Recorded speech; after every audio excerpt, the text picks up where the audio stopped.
Добро утро и честита цветница! Честит празник на всички именици! Бъдете много здрави! В неделя в 7:30 сутринта на къде мога да отивам, освен на нови приключения?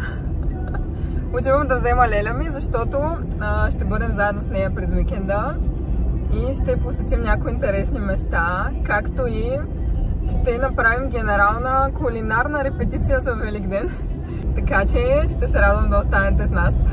Честита цветница! Бъдете живи и здрави! Така,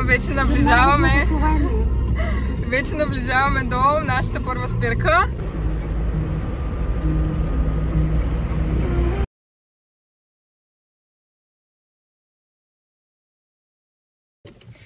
Пристигнахме в Араповския манастир.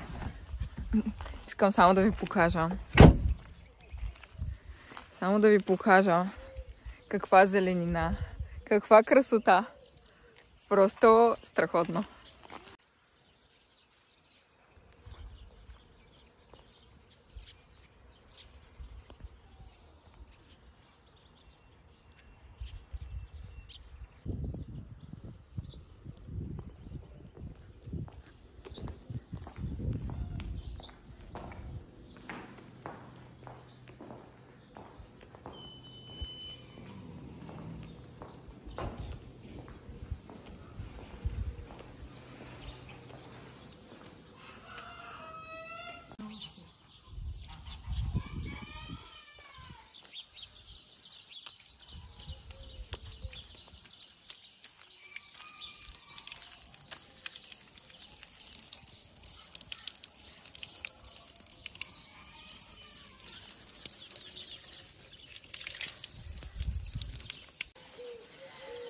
Тук е просто приказно. Еха! Вижте! Вижте какви красоти! Ето тук имаме още. Прекрасно! Докато се разхождам на това целуното от Бога място, ще ви разкажа малко за историята на Араповския манастир. Тя започва още по време на турското робство. Когато на власт бил Арап Бей, неговата дъщеря всъщност била тежко болна и не можели да намерят лек за нея. И тогава на Арап Бей на сън се явила жена, която го посъветвала дъщеря му да пие от аязмото, което днес се намира в манастира. И след като тя пила от аязмото, оздравяла. И така Арап Бей решил да подари земята на християните, за да построят своя църква, а те пък построили манастира. И така през 1856 се появява това прекрасно място. И всъщност това е единствения манастир, който е построен по време на турското робство. Харесва ли ти левче? Страхотно е, зареждащо. Просто е невероятно. Уникално е.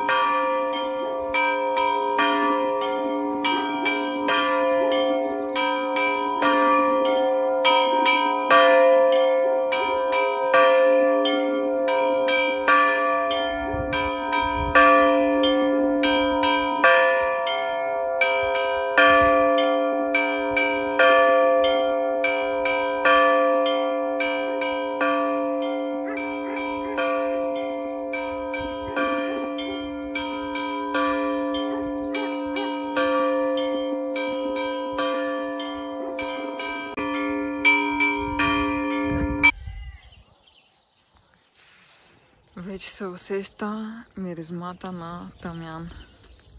И сега отиваме към църквата.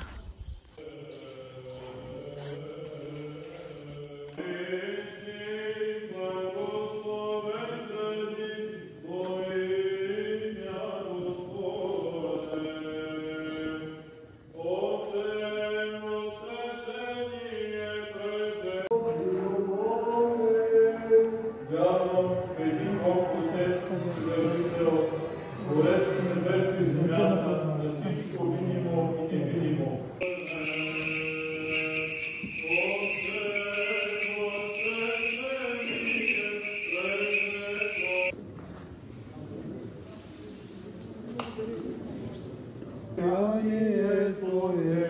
Победи православному българскому народу.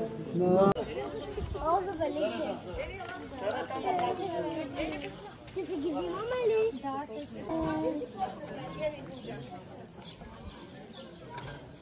Аз започнах от толкова вътрешно. Ай, там сме сетени да пътим. Много скичваме на дръвчетата.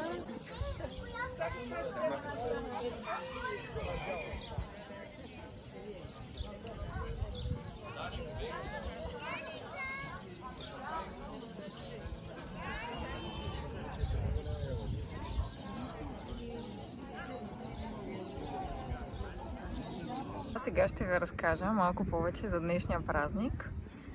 Той се нарича Цветница или още Връбница, също неделя Вая или Вход Господен в Йерусалим. Всъщност, каква е историята зад празника?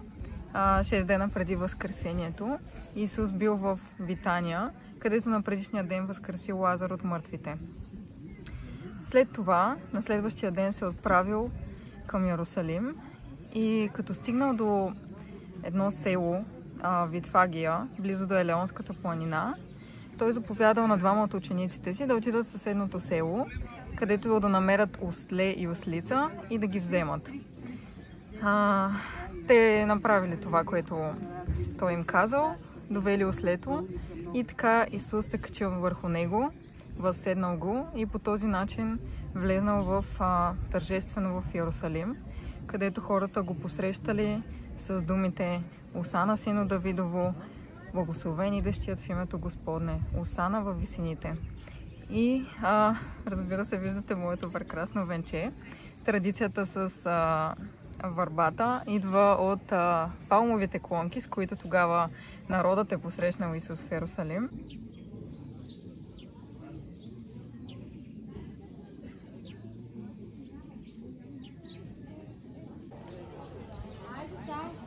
Те първа прииждат още хора. Опашката няма край.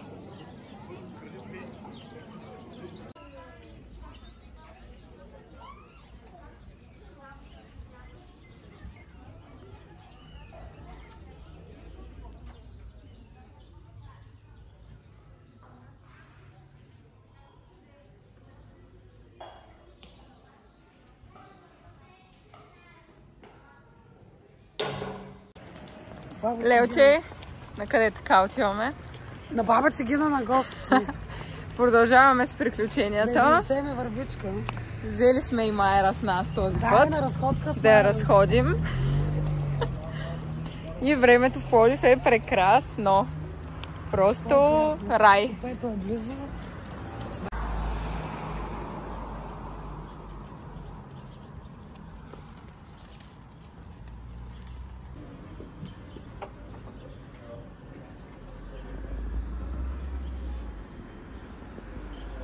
На здраве!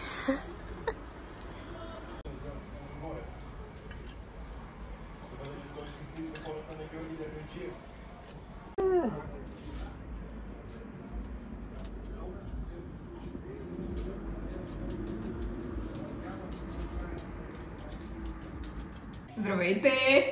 Здравейте от мен! Днес с моята чаровна племеница Теодора ще си постараем да направим една малка загрявка преди Великден за едни хубави домашни, пухкави, сочни козунаци. Ще се постараем да дадем всичко от себе си, да направим рецепта, която наистина е изпитана, стара българска рецепта. Вече сме приготвили всички продукти и сега ще започваме да творим магията. Надявам се да направим това, което искаме и да зарадваме всички, които гледат нашето видео. Пък и всички, които ще опитат от козунаците. Да, и всички около нас с нетърпение очакват нашия резултат. Започваме с пресяването на брашното. Много е важно брашното да бъде пресято 3 пъти, за да бъде козунакът пухкав. Готвяме си на ситното ленте, лимоновата коричка. Направили сме кладенец в брашното. Давай. Мале.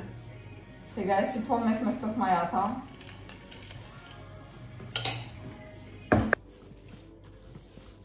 Гледайте какво значи майстор лък. С едната ръка едното, с другата другото.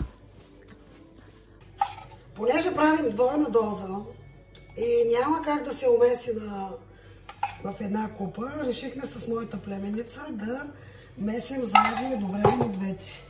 2 чифта ръце, по-бързо свършват работата. Това е голяма благословия да месиш. Тя много обожава да меси, но малко искам да й помогна, за да наваксаме. И това не се вижда на друго място. Напрежонката е голяма.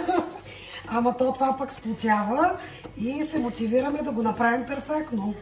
Положението беше малко напечено. Всеки дава идея от себе си, което наистина е много запомнящо. Аз лично съм впечатлена от нейното старание. Стриктно спазва всичко. Дет се вика и аз мога да се науча от нея. Взаимно. Просто наистина страхотно става. Искаш ли да пробваш и двете едновременно с ръчичите? Да, налеко става. Добре, хайде, давай. Просто само ги така. Това е. Браво. Тук вече съм на ново ниво. Ами да, ама виж. Полека, бавничко. Тестото леко само си работи. Нали? Е толкова трудно. Не. Хващаш си цаката, виж. Забеляза ли, че не е трудно? Тък му си координираш тук. Просто идеята е да се меси. Браво, Лело. Страхотна си. С толкова много любов и старание се правят тези козунаци, че който ги опита... Е благословен. Направо, да. Хайде, давай, че още и още. Аз другото. Нека да сложим пак масло, Лело. Да, хайде. Хайде, заравни си. Маслото се добавя постепенно към тестото и след всяко добавяне се умесва наново. Така маслото се освоява хубаво от тестото. Просто имам чувството, че ако отворим една пекарна за козунаци, няма кой да не бие. Пишете ни в коментарите дали искате да отворим пекарна за козунаци в Пловдив. Може да доставяме до домовете. Бързо, лесно и вкусно. Ето ги нашите козунаци. Строени като войници. Готови са за фурната. Последната стъпка. Слагаме мокра захар на козунаците.